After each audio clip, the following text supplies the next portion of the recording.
What's up YouTube, Saf here on Super Saf TV, and I know it's late, but we finally have the LG G6 here in the house. Now I've been trying to get my hands on this for a very long time. I first checked it out in MWC and it's been almost 2 months since then, but for some reason the G6 was severely delayed, especially here in the UK. But I finally managed to get this review unit thanks to Clove Technology. Big shout out to them. I'll be leaving a link to them in the description below. If you want to pick up the G6 or any other unlocked smartphone, then definitely do go ahead and check them out. Now I was actually in two minds about how much coverage I should do with the G6, mainly because it's been so delayed and there's so many of the videos out there, but a lot of you guys were requesting it. So this video is mainly to give you my impressions of the device and also what you guys want to see covered with the G6 here on the channel. So definitely leave a comment below and let me know. Now let's get straight into the box. So we've got the G6 logo here, nice black box. I definitely do like clean boxes, and life's good when you play more. Cool, all right. Snapdragon here as well. So let's go ahead and pop this open. Nice, we've got a G6 branded cloth, so we can go ahead and wipe this down.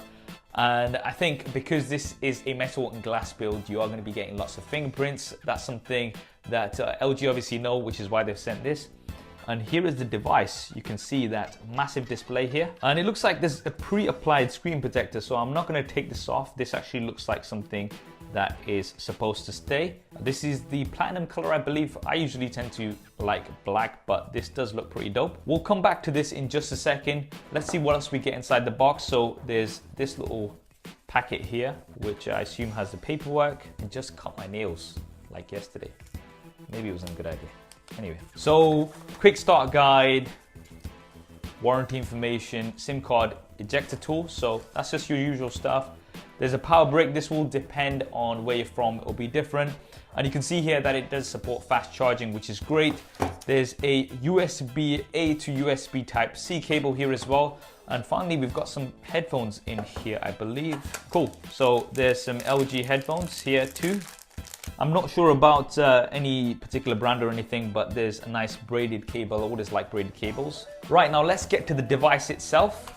Wow, you can already see some fingerprints on it. I'm definitely going to be getting the skin for this.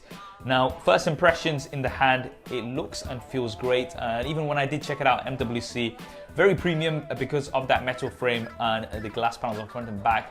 This is obviously something that we're seeing a lot more on devices, and it seems to be a trend going forward. Then we've got the beautiful display up front, which is 5.7 inches Quad HD Plus resolution. And this was one of the first devices with the longer aspect ratio, so that's 18:9. Just gonna power this up while we're talking about it too. It also supports HDR10 and Dolby Vision, so you're gonna be getting some great colors on here.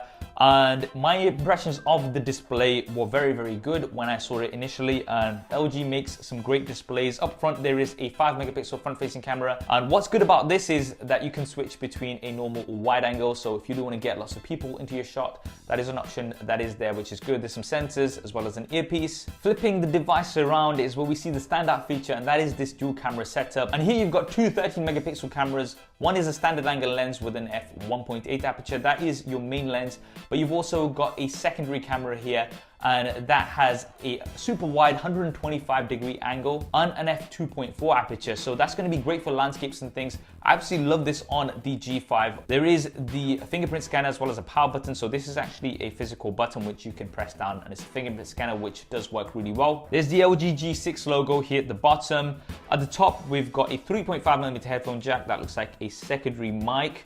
And at the bottom, there is the USB Type-C input, a single bottom-facing speaker, as well as another mic. On the left-hand side, we have your volume buttons. And finally, on the right-hand side is a SIM card tray. Within this, you've got space for a SIM card as well as a micro SD card, so you can expand your storage.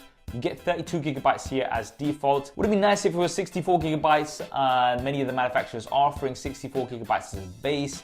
The S8 and S8 Plus are an example. Now in terms of the internals, you've got the Snapdragon 821 processor, not the 835.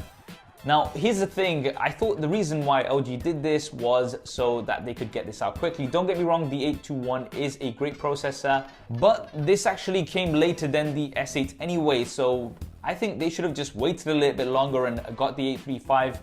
I don't know if they're going to be having an LG G6 version 2 or something with the Snapdragon 835, But that was a little bit of a disappointment to me. I mean, if they had got it out earlier, then fair enough, that would have made sense. But the fact that this has actually come out later and we still don't have the Snapdragon 835 is a little bit of a disappointment for me. And this has 4 gigabytes of RAM. Now, if you do want to see a speed test between this and the Samsung Galaxy S8, then definitely let me know, and we can hopefully see how much of a difference there is between the two processors. For the battery, there's 3300 mAh, so we'll see how well that does. As mentioned previously, you do get fast charging on here. You don't get wireless charging here in the UK, at least. I'm not sure if the US version does have wireless charging, but it's not here in the UK. And finally, you also have IP68 water and dust resistance this time, so you can take it for a bit of a dip and it shouldn't be a problem. So guys, that is the LG G6. I think it's a great device overall from my experience of using it before, and I'll let you know how I get on with it now as well. You've got a beautiful display, some very promising cameras, which if you do want compared with something like the S8, then definitely let me know and I'll do a super staff style camera comparison between these two and maybe any other devices that you're interested to see as well. But I can't help but think if LG have done too little too late. I mean, since the S8 and S8 Plus have come out, they've been dominating all the headlines, and understandably so. They are some great devices. What do you think of the G6? Do you think it can compete with the S8 and S8 Plus? Definitely drop me a comment below and let me know. I hope you enjoyed this video and found it useful. If you did, then please do hit that thumbs up button for me. It really does help me out. And if you haven't already, then be sure to subscribe and switch on notifications. There's plenty more content coming up on here. Thanks for watching. This is Saf on Super Saf TV. I'll see you next time.